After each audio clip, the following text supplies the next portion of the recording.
Have you forgotten that you're living rent-free thanks to your husband? Sneers my sister-in-law. I don't need your input. Show me my room now.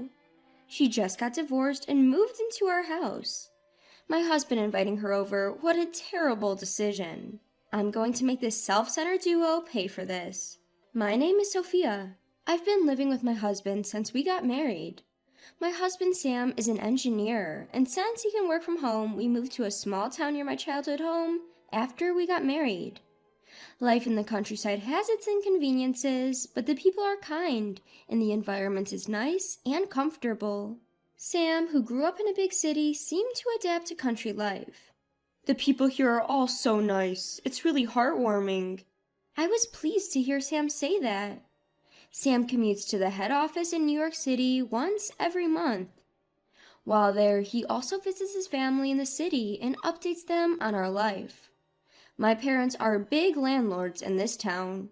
My parents, my brother, and his wife live in our family home. My brother and sister-in-law are helpful country folks. They would often bring food and help us out. Sam and I don't have children yet, but seeing my brother's family makes us want to have our own soon. But it seems like we'll have to wait a little longer for that. Sam and I had a peaceful life, but there were things we disagreed on. One of them was about having children. I'm not quite ready yet. Sam said that, but I wanted to have a baby as soon as possible. We began to feel some distance growing between us. We got married later in life. Sam might be fine with waiting, but me being a woman, time's ticking on my biological clock. Sam, I want to have a baby soon. But Sam would just say, work is busy now. We can wait a bit more. But when is a bit more exactly? I confronted Sam with a slightly strong tone, but his response remained vague. I'll bring it up when I'm ready, so you keep quiet. Perhaps due to stress from work, his attitude towards me has grown cold. Fine.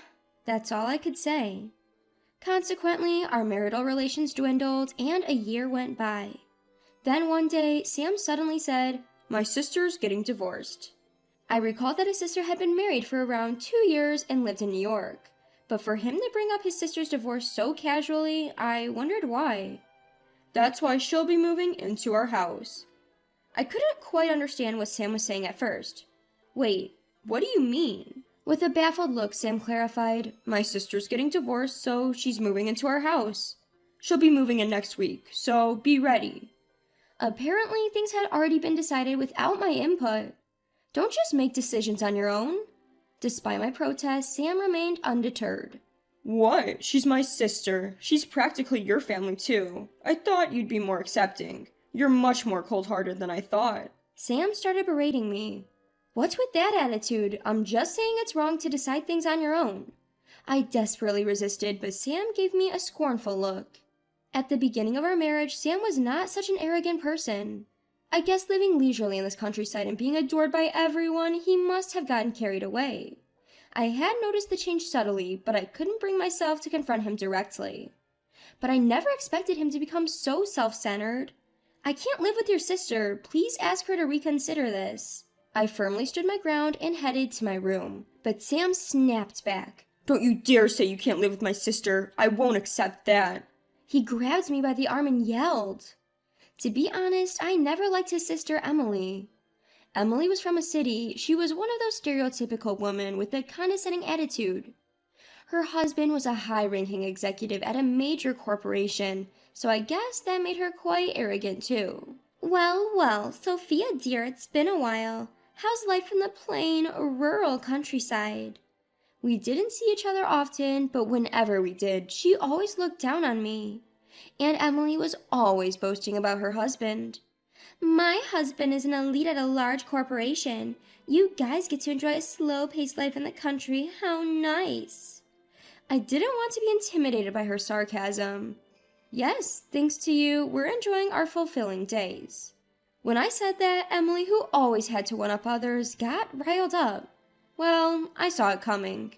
You can get by with a low income in the countryside. Living in the city like us, it's impossible for you guys, right? Emily snapped. I wanted to snap back at her right then and there, but I suppressed my feelings and calmly responded. Well, I think we earn quite a lot, don't you think? But I agree the level of satisfaction of life in the countryside is far different from living in a city. Emily was momentarily at a loss for words, but she was quick to respond. Is that so? Enjoy your penny-pinching life, then. She really has some issues. I've never met anyone like her before. If I had to live with my sister-in-law, I wouldn't be able to take it. I had to prevent this no matter what. But since then, no matter how I tried to persuade Sam, he wouldn't listen. Just 2 days before his sister was due to move in, I got a call from her. I expected her to be rude as usual, but I had to answer. Hello? When I answered in a puzzled tone, Emily seemed annoyed. What's with that gloomy voice? It's rude, especially when I've taken the time to call you. Emily was angry, as I had expected. You've heard from Sam that I'm moving in, haven't you? You better take good care of me. After all, you've been lazing around all this time, so it should be easy for you, right? I'll be disappointed if you don't listen to me. Emily wouldn't stop rattling, and her attitude wasn't right, coming from someone who is about to be dependent on others. Emily, I heard you're getting a divorce and coming to stay here? I said with a hint of sarcasm, but Emily herself seemed unfazed. Huh? So what? People get divorced all the time, don't they? I got bored with my married life, so I thought I might as well experience a bit of country life. You have a problem with that? She responded without missing a beat with her aggressive stance. But I didn't give you permission to come to our house, you know. When I took a firm stance, Emily laughed on the other end of the phone. Huh? Why would you have a say? This is Sam's house, right? You're aware that Sam's the one paying rent, aren't you? I knew it. Emily still believes that our house is under Sam's name. I decided to put her and Sam, who knows nothing, in their places. Then, on the promised day, Emily showed up to our house. Well, here I am. With an entitled stride, she quickly began to unload her luggage as soon as she entered the doorway. Sophia, quit spacing out and show me my room. My sister-in-law is self-centered and incredibly arrogant. I can't believe she managed to hold down a job in our society with an attitude like this. But frustratingly enough, Emily has a greater academic qualification than I do and was working in a major corporation. She seems to have quit her job when she got married, but apparently she still has offers from various companies. She probably thinks she can get back to work anytime. Sorry for the trouble, sis. Sophia, go show her the room already, Sam said. All right, don't rush. I know your bags are heavy, so you can go ahead to the living room. With that, I let Sam and Emily go to the living room first. When I told them I'd prepare some tea, Emily seemed to accept my welcome and followed me into the room. After serving them tea, I brought up our main subject. Emily, I know it's tough after a long trip, but you can't stay here. What are you talking about, Sophia? Emily wasn't taking it seriously. This house is Sam's, isn't it? He's the one paying rent. Have you forgotten? When Emily said that, Sam also took a stand. That's right. You don't have any say in this, do you? This is my house, after all. Sam and Emily, brother and sister, seemed so confident with their statement, but I wondered how long that would last. You probably don't know this, but I inherited this house from my parents. Their expressions changed in an instant. However, Emily, my sister-in-law, was quick to retort. Sophia, darling, you don't have to lie just because you don't want to live with me. She apparently believed that I was lying. I'm not lying, I calmly replied. How can I believe that you inherited this house from your parents when I'm the one that's been paying rent? You'd think we would let such lies would fly by? Sam backed up Emily. They both started pressing up on me, but I was unfazed as I saw this coming. Could you two be quiet for a moment? I asked them to hold their tongues. Sam, you haven't been paying rent. What you've been paying me every month is just the cost of living. Sam seemed to be unable to grasp what I was saying. Huh? Why? That's not possible. The fact is, Sam was not paying rent, and I had kept it a secret from him. My parents had gifted us this house and the land it stands on, and the topic of rent never came up. Sam was just mistaken. Sam, it's true that I asked you $1,000 a month, but there's no rent included in that. Sam started to panic. Huh? We live in a remote countryside. Why would it cost so much? Just because we live in the countryside doesn't mean there aren't any expenses, you know. You probably never realized it. We've been able to live off just the amount only because we don't have to pay for rent. I sighed as I said that, and Sam got enraged. That's your fault for not saying so, but there's no reason for you to refuse to live with Emily. Sam stubbornly kept arguing. It's no use. I had no choice but to bring out the documents. Look at this. The owner of this house is me. Do you see it? You pretty much left all the paperwork for moving to me, didn't you? You didn't even bother to check whose name the house was signed under, and you just assumed on your own that the money you gave me each month included rent, didn't you? Upon hearing my assertive tone, Sam was left speechless. But how? The documents clearly listed my name. So it's about time you kick your sister out. However, Emily was quick to fight back.